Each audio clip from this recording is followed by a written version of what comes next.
Gwendolyn Fiel Garcia-Codilla, fondly known as Gwen, is a name that resonates deeply in Cebuano hearts. Born on October 12, 1955, she carved her place in Philippine political history as a fierce yet charismatic leader. Her enduring legacy is marked by bold leadership, remarkable comebacks, and a dedication to public service that has spanned decades. Gwen proudly served as the 24th Governor of Cebu from 2019 until 2025, and previously held the same seat from 2004 to 2013. Between those gubernatorial stints, she represented Cebu's 3rd District in the House of Representatives from 2013 to 2019, where she was also named House Deputy Speaker from 2016 to 2018. Gwendolyn has an estimated net worth of $2 million. A childhood rooted in public service. Gwen was born into a family where public service ran in the blood. As the eldest daughter of former Cebu Governor and Deputy House Speaker Pablo P. Garcia and respected Judge Esperanza Indy Fiel Garcia, Gwen grew up in a household of passionate civic duty. Her siblings are just as accomplished. Her brother Pablo John Garcia is a lawyer and legislator. Byron Garcia gained international attention for introducing the famous thriller, Dance at the Cebu Provincial Detention Center.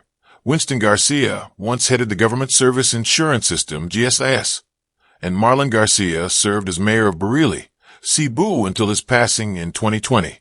A scholar with substance, Gwen's academic journey started at St. Teresa's College in Cebu. She later earned her Bachelor of Arts in Broadcast Communication from the University of the Philippines in Diliman and pursued legal studies at the same university.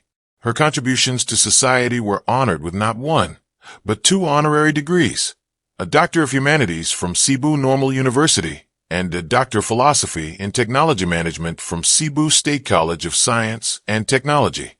From boardrooms to the Capitol. Before stepping into the spotlight of politics, Gwen made waves in the private sector. She chaired the Lady Cooperative Bank from 1996 to 1998 and, since 1998, served as the president and CEO of the GGC Group Incorporated. She also worked behind the scenes at the Cebu Provincial Capital, implementing systems reforms and assisting her father in financial management as a consultant. Her expertise in finance and governance laid the groundwork for her eventual political rise.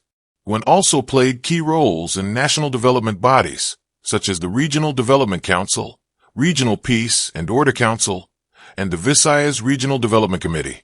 She held positions in the League of Provinces of the Philippines, Mactan-Cebu Bridge Management Board, and the Mactan-Cebu International Airport Authority. First Lady Governor of Cebu. In 2004, Gwen Garcia shattered glass ceilings when she became Cebu's first female governor, narrowly winning her debut election. But by her second term in 2007, her lead exploded to an impressive 500,000 votes, solid proof of her rising popularity. In 2010, she secured a third and final term by defeating Hilario Davide III. However, her journey wasn't without storms. In December 2012, she was suspended for 6 months by the Office of the President, accused of overstepping her authority by making budget cuts and appointments without proper sanction. Despite the official order, Gwen stood her ground and dramatically refused to leave the governor's office, famously declaring it would happen over my dead body. From Capitol to Congress. After her suspension, Gwen shifted gears and pursued a seat in the House of Representatives. In 2013, she won as the representative of Cebu's 3rd District, defeating Pinamungahan Mayor Geraldine Yafa.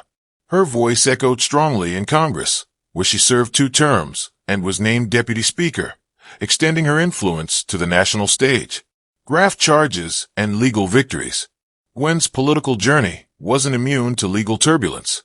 In 2016, she was slapped with 11 counts of graft related to the construction of the Cebu International Convention Center.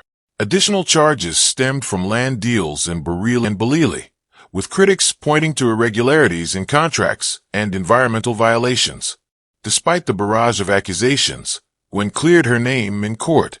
The Sandiganbian dismissed the graft charges, and the Court of Appeals reversed her dismissal order, reaffirming her eligibility to run for governor again in 2019. a position she reclaimed by triumphing over her former rival Agnes Magpale. Return to governorship, 2019 to 2025. The Iron Lady of Cebu made a stunning political comeback in 2019. Running under the PDP, Laban/One Cebu Party alliance, she beat Agnes Magpale and returned to the capital in full force. Her brother Pablo John won her former congressional seat, turning 2019 into a Garcia family double victory. In 2022, Gwen secured re-election, cementing her popularity. But in 2025, she faced her first electoral defeat, losing the gubernatorial race to Pam Barriquatro. Controversies amid the pandemic. The COVID-19 pandemic brought unexpected challenges and criticism. In a widely viewed press conference on May 18, 2020, Gwen publicly called out and shamed a Facebook user for criticizing her handling of the crisis. Her actions sparked outrage from human rights advocates and netizens alike. Just a month later, she berated a doctor who had denounced Cebu's use of tube, or steam inhalation, as a remedy for COVID-19 symptoms. Her comments, perceived as dismissive and demeaning, fueled another round of backlash, especially from the medical community. Gwen's bold and often confrontational style earned both admiration and condemnation in equal measure. A family tragedy. The pandemic also struck closer to home. Gwen and her brother Congressman Pablo Garcia launched a probe into the deaths of their siblings Nelson and Marlon, both former mayors.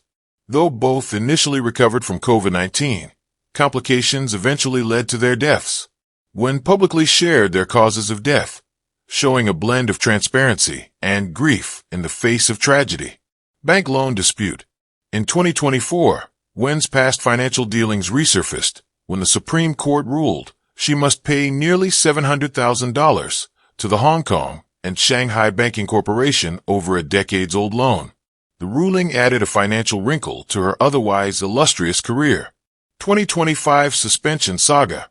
Tensions flared once again in early 2024 when Cebu City Mayor Michael Rama filed an administrative complaint against Gwen regarding her decision to halt the Cebu Bus Rapid Transit Project in heritage zones.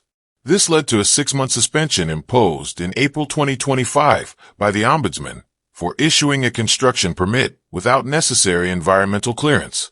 True to form, Gwen stood her ground and refused to vacate her post, echoing her resistance back in 2012. She later resigned from PDP, Laban in May 2024, a move signaling both defiance and independence.